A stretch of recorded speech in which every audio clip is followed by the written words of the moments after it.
പാണക്കാട്ടെ മണ്ണിടിച്ചിലിന് കാരണമായത് അനധികൃതമായ പാറ പൊട്ടിക്കൽ തന്നെയെന്ന് മന്ത്രി പി.കെ. കുഞ്ഞാലിക്കുട്ടി. മണ്ണ് മാറ്റാൻ മാത്രമാണ് മുനിസിപ്പാലിറ്റി അനുമതി നൽകിയത്.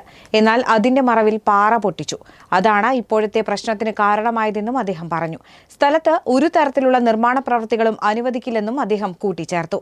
മണ്ണിടിച്ചിലുണ്ടായ പ്രദേശം സന്ദർശിച്ച സ്ഥിതിഗതികൾ നേരിട്ട് വിലയിരുത്തിയ ശേഷം മാധ്യമങ്ങളോട് സംസാരിക്കുകയായിരുന്നു മന്ത്രി പി.കെ. കുഞ്ഞാലിക്കുട്ടി. 116ാമത് പുത്തൻപള്ളി ആണ്ട് നേർച്ച.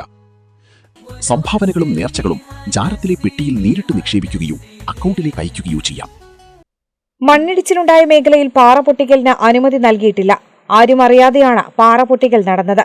മുൻപ് പാറ പൊട്ടിച്ചപ്പോൾ തന്നെ നാട്ടുകാരും മറ്റും ഇടപെട്ട് നിർത്തിവെപ്പിച്ചിരുന്നു. എന്നാൽ അത് നീക്കിയാണ് വീണ്ടും പാറ പൊട്ടിച്ചത്. ജിയോളജി വകുപ്പ് ഉദ്യോഗസ്ഥരുടെ ഭാഗത്തുനിന്ന് ഗുരുതരമായ വീഴ്ചയുണ്ടായിട്ടുണ്ട്. പ്രശ്നങ്ങൾ മുൻകൂട്ടി കണ്ട് ഇടപെടുന്നതിൽ അവർ പരാജയപ്പെട്ടു. വീഴ്ച വരുത്തിയ ഉദ്യോഗസ്ഥർക്കെതിരെ കർശന നടപടി സ്വീകരിക്കുന്നതിന്റെ ആദ്യപടിയായി അവർക്ക് ഇതിനോടകം കാരണം കാണിക്കൽ നോട്ടീസ് നൽകിയിട്ടുണ്ട്. ഉടമയ്ക്ക് ഷോക്കോസ് നോട്ടീസ് നൽകിയിട്ടുണ്ടെന്നും മന്ത്രി പറഞ്ഞു. പൊട്ടിച്ചതിന് ഗവൺമെന്റ് വളരെ ശക്തമായി ആക്ഷൻ എടുക്കും. അതിൽ അവർക്ക് ഷോക്കോസ് നോട്ടീസ് കൊടുത്തിട്ടുണ്ട്. അവരുടെ മറുപടി എന്താണ് എന്നുള്ളതിനനുസരിച്ചിരിക്കും ആക്ഷൻ.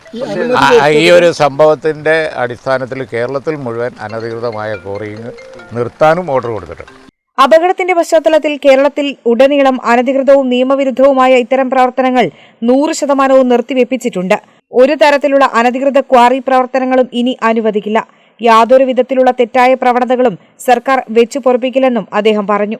ജനങ്ങളുടെ ജീവനും സ്വത്തിനും സംരക്ഷണം നൽകുക എന്നതാണ് സർക്കാരിന്റെ പ്രഥമ പരിഗണന. ഇത്തരം ദുരന്തങ്ങൾ മേലിൽ ആവർത്തിക്കാതിരിക്കാൻ കർശനമായ പരിശോധനകളും നടപടികളും തുടരുമെന്നും മന്ത്രി അറിയിച്ചു.